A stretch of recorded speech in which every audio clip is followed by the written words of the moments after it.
J'existerai. Comme beaucoup, probablement, vous rêvez d'histoires d'amour parfaitement romanesques, exaltantes. C'est bien, la passion, mais au-delà de 48 heures, qu'est-ce qu'il en reste? 48 ans. Ou 48 ans, oui, ça dépend. Vous avez lu un livre qui fait le bilan de tout ça? Alors, il y a des livres, mais il y a surtout un article dans Psychologie Magazine qui est notre partenaire. Et alors, il y a un article qui a retenu notre attention ce mois-ci. La passion peut-elle construire un couple?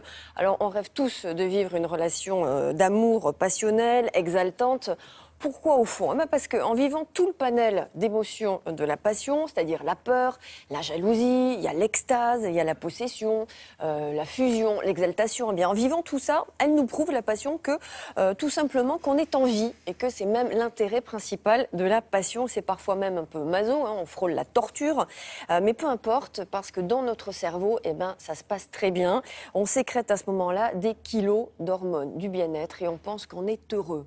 Alors, illusion ou pas illusion. Hormone du bien-être, c'est sérotonine? Sérotonine, Oui. ocytocine, vasopressine, c'est tous ces neuromédiateurs, ces neurotransmetteurs que notre cerveau sécrète. C'est notre chimie naturelle, des endomorphines, c'est-à-dire des morphines naturelles que sécrète notre cerveau. Eh bien, quand on est en état passionnel, notre cerveau sécrète toutes ces hormones. Ça s'achète pas en pharmacie. Ça ne s'achète pas du tout. Il y a des sprays d'ocytocine. On avait fait récemment un sujet là-dessus pour nous procurer une illusion de bien-être. Mais alors, on a demandé à une psychologue, est-ce qu'on peut construire un couple sur la passion, justement, pour en venir à notre partenariat avec Psychologie Magazine.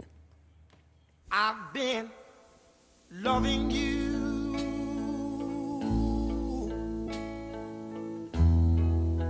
too long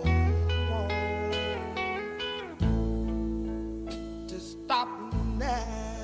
On ne peut pas, à proprement parler, construire le couple sur la passion. On peut construire un couple même après une passion, c'est possible, mais la passion par essence même, c'est quelque chose qui n'est pas fait pour durer et qui ne peut pas durer. C'est la rencontre entre deux personnes qui sont avides d'amour, qui ont besoin, qui ont cette nécessité, cette vacance en eux, ça leur tombe dessus. C'est un peu un fait du hasard, ils ne s'y attendent pas. Et c'est quelque chose d'extrêmement puissant qui convoque à la fois tous nos fantasmes et tous nos désirs et qui convoque aussi toute une partie de chimie. Et cet amour-là, c'est ce qu'on appelle l'amour Eros, en référence au dieu grec. Et Eros, c'est l'amour de ce que l'on n'a pas, de ce qui nous manque. Donc la passion, elle dure tant que l'autre nous manque. Et le jour où on l'a, la passion s'éteint petit à petit.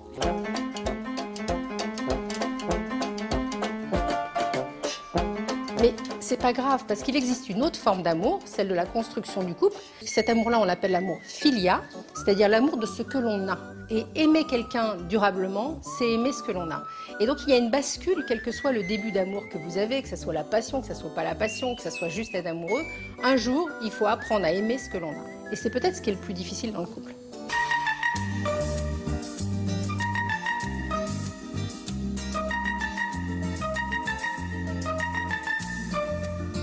Beaucoup de gens vivent la passion, mais très peu de gens vivent l'amour filia. Donc il y a très peu de porte-parole, entre guillemets, qui vous disent « Mais venez voir ce que c'est que l'amour filia, ce que c'est qu'aimer la personne que vous avez à vos côtés, parce que c'est encore plus riche que la passion, parce qu'il n'y a plus de torture, il n'y a plus d'angoisse, il y a juste une forme de sérénité qui vous ouvre et qui vous permet d'être encore plus vous-même. »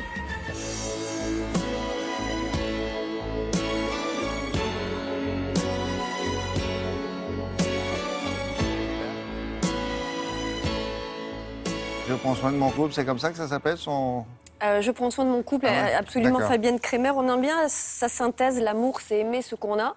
Et en fait, c'est l'apprentissage de l'acquis. Il faut donc arrêter de penser que l'herbe est toujours verte ailleurs ou plus verte ailleurs.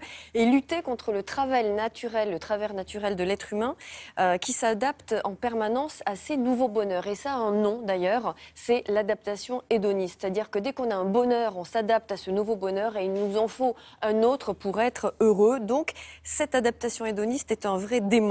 Il faut donc savoir l'identifier pour la combattre et apprendre à aimer, loin de la frustration, ce qu'on a et pas ce qu'on n'a pas. La référence, c'est donc ce magazine qui est notre partenaire, en l'occurrence Psychologie, au pluriel, magazine. Merci beaucoup. La revue de presse, elle est signée de Patrice Romden et c'est maintenant.